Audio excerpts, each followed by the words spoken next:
Film نر مثلہ فی الناس حیا وليس له من الموت عدیل افاطم ان جزاتی فذاک عذر وان لم تجزئی فهو السبیل فقولی فی ابیک ولا تملی وَهَلْ يَجْزِي بِفِعْلِ أَبِيكِ قِيلُ فَقَبْرُ أَبِيكِ سَيِّدُ كُلِّ قَبْرٍ وَفِيهِ سَيِّدُ النَّاسِ الرَّسُولُ. کہتے ہیں کہ اے فاطمہ، ابو سفیان سیدہ فاطمہ تو زہرا رضی اللہ تعالیٰ عنہ کو مخاطب کرتے ہیں کہ میں نے محمد کریم صلی اللہ علیہ وسلم جیسا کسی کو نہیں دیکھا، جو موجود ہیں یا جو گزر چکے ان میں کوئی بھی آپ جیسا نہیں ہے. اور پھر کہتے ہیں کہ اے فاطمہ، تمہارے والد محترم کی جو قبر مبارک ہے وہ ساری قبروں کی سردار ہے.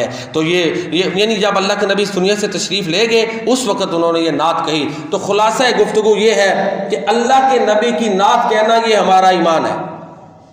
ٹھیک ہے جی، آپ کی شان بیان کرنا ہر مسلمان کا ایمان ہے. تو نعت میں ہم نے دیکھنا کہ صحابہ کرام کیسے اللہ کے پیارے نبی صلی اللہ علیہ وسلم کی نعت کہتے تھے. جیسے وہ کہتے تھے نعت ویسے ہمیں کہنی چاہیے. اس باب میں بھی اگر ہم صحابہ کرام کو اپنا رہنما بنائیں گے تو پھر نعت کے میدان میں اختلافات ختم ہو جائیں گے.